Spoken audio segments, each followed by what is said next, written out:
a red flag flying here.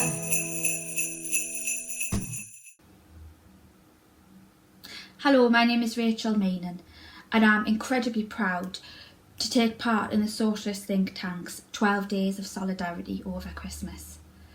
This year has been extremely challenging for all of us, and whilst the COVID pandemic has exposed the inequalities and the injustices that exist in our society, it has also highlighted the incredible acts of solidarity that we have seen during the pandemic. And that these acts of solidarity are a light and a hope in all of the darkness of this year.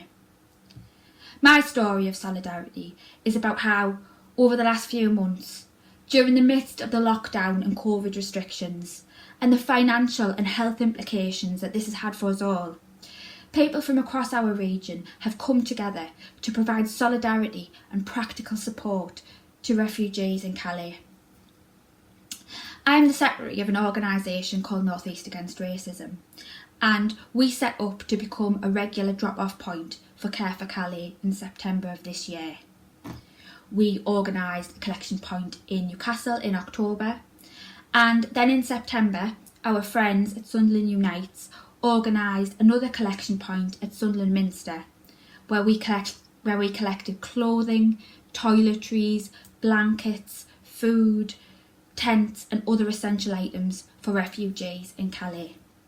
We will hopefully be delivering those donations to Calais at the end of this month as part of our Christmas convoy. But my story of solidarity is about the incredible people, local businesses and groups from across the North East who donated and supported the Care for Calais collections. Financial donations are important in supporting refugees and are just as important as donating clothing, food, etc.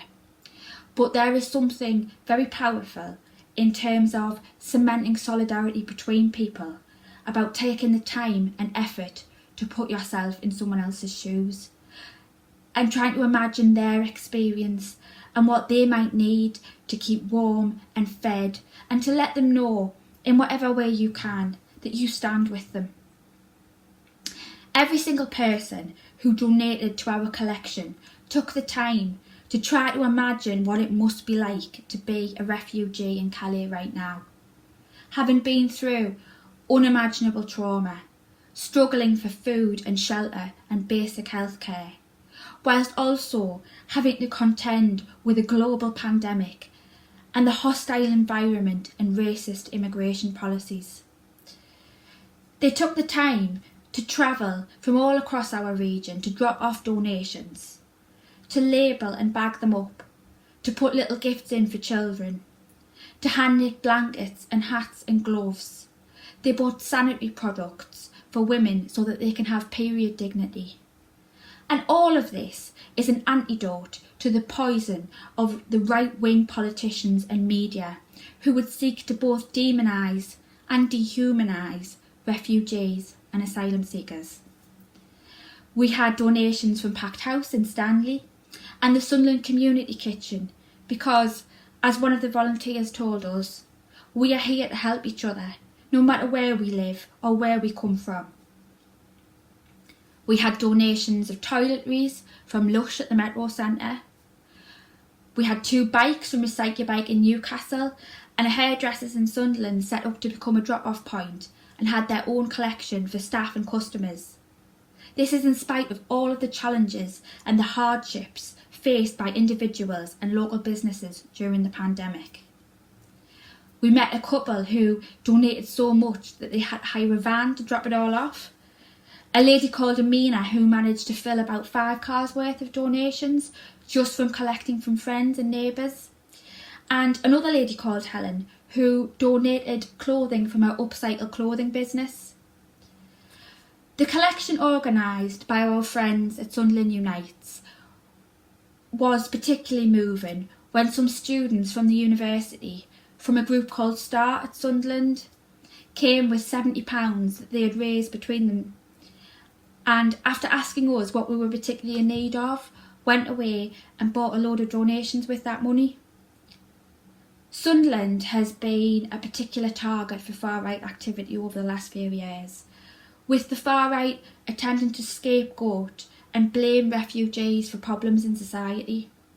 And the fact that we came away with 8 carloads of donations that day, which massively exceeded our expectations, is just another example of the fact that the people in Sunderland stand in solidarity with refugees and do not share the views of a racist minority. I was born during the miners' strike, so I'm too young to remember. But I think you can definitely draw parallels. How communities came together to defend each other, because an attack or injury to one is an attack and injury to all. We hear a lot by the right wing and racists about how we should look after our own first, and it usually comes from people who do absolutely nothing to help or support anyone else. But the message from all the people across the North East who donated is that they stand with our brothers and sisters in Calais and against the politics of hate and division. To the majority of working class people, solidarity has no borders. It does not see the perceived differences between us, but instead the shared human experience and the desire to help one another. As this pandemic continues, we will see those responsible for the economic and social crises that we are facing now. They will continue to stoke up racism and anti-refugee rhetoric and immigration policies in order to divide us. We need systemic change to fight these inequalities and injustices, but solidarity lies at the heart of that fight. It is hope and it is unity, and unity is our strength. Thank you so much to everyone who has donated and supported our Care for Calais collection, and thank you for listening.